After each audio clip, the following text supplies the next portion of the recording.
Welcome to qnawire. So we're told that a ball is 10 feet away from a goalpost that is 36 feet high. So I went ahead and converted those into meters. So delta y is 10 feet and delta x is 36 feet. And then the meters, that value written in meters is next to it.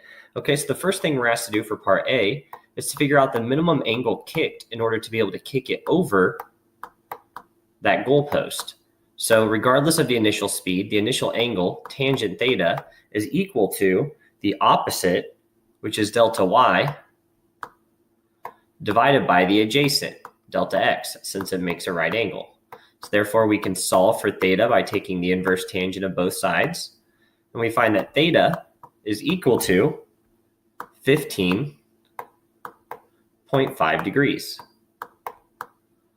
We can box that in as our solution for part A.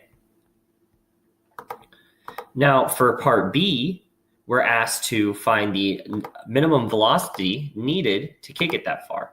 So first thing we can do is find the time it's going to take to get there at that minimum velocity to get that high.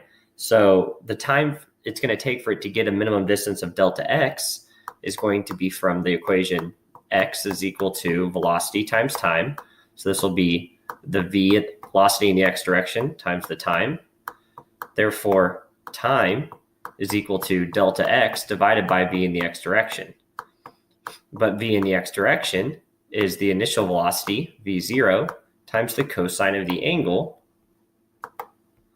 theta, which we just found.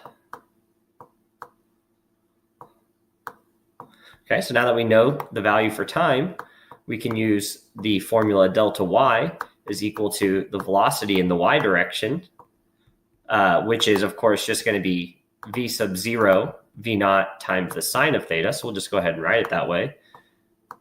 V naught times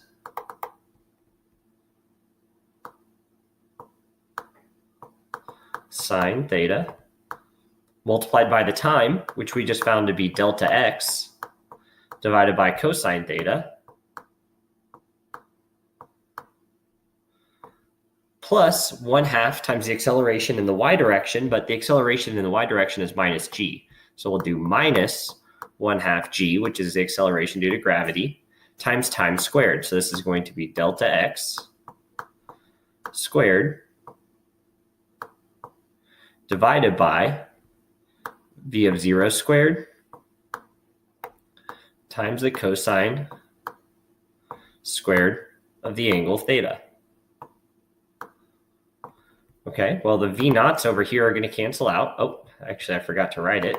So there's a v naught over here as well, right? So v0, because it's delta x over the v in the x direction, which is v0 cosine theta. Okay, so these v naughts cancel here.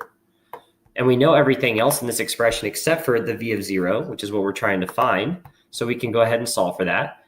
Recalling that sine theta over cosine theta is equal to tangent theta. So what we end up with is v of 0 is equal to delta x over the cosine of theta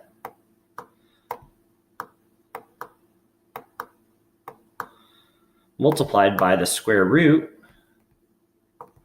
of gravity divided by 2 times the difference between delta x times the tangent of theta. Remember that tangent term came from the sine theta over the cosine theta, minus delta y.